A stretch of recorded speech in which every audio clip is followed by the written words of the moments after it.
Prussia was undoubtedly one of the most important countries in Europe's early and late modern periods. It has a fascinating history, and geographically and politically, up until the early 18th century, it did not make much sense for Prussia to become a kingdom on its own. And in total, the kingdom would only exist independently for 170 years before becoming part of the German Empire in 1871.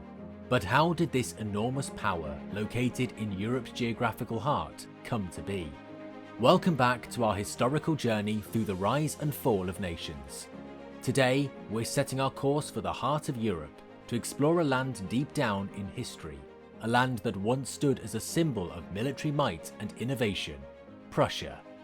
Our story begins in the heart of Europe.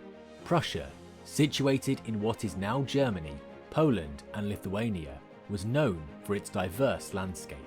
From the sandy shores of the Baltic Sea to the dense forests of its interior, Prussia was a land of contrasts. But it was more than just its geography that defined this remarkable nation. Did you know that Prussia was home to one of the world's first universities to grant degrees in economics? The University of Königsberg, now Kaliningrad, was a hub of intellectual thought, fostering groundbreaking ideas that influenced economics for centuries to come. Prussia's origins are rooted in the medieval Teutonic Order, a group of crusading knights who established a state in the Baltic region.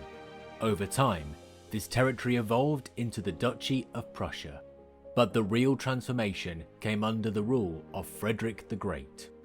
Moreover, after 1815, Prussia stretched uninterrupted from the Neman River in the east to the Elbe River in the west, and west of the Elbe, it possessed large territories in western Germany.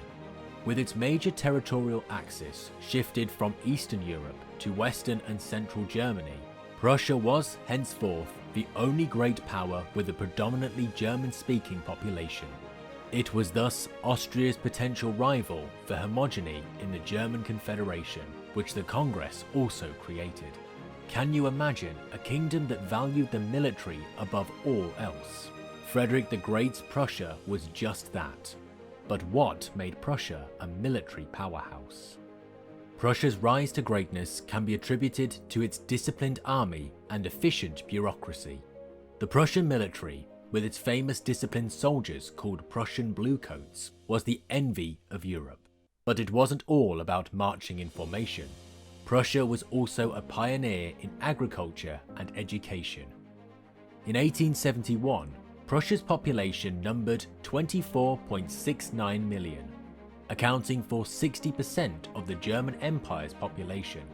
The population grew rapidly from 45 million in 1880 to 56 million in 1900, thanks to declining mortality, even as birth rates declined. About 6 million Germans, primarily young families, migrated to the United States, especially the Midwestern farming regions. Their place in agriculture was often taken by young Polish farm workers. In addition, large numbers of Polish miners moved to Upper Silesia, and many Germans and Poles moved to industrial jobs in the fast-growing cities, especially in the Rhineland and Westphalia. In 1910, the population had increased to 40.17 million, which was about 62% of the empire's population. Moreover, in 1914, Prussia had an area of 354,490 square kilometers. In May 1939, Prussia had an area of 297,007 square kilometers and a population of 41,915,040 inhabitants. Here's a curious tidbit for you. Prussian King Frederick William I had an obsession with tall soldiers. He established the Potsdam Giants, a regiment of exceptionally tall men, some standing over 7 feet tall. This eccentricity added a unique flavor to Prussian history. Life in Prussia was marked by a strong sense of duty, discipline, and honor.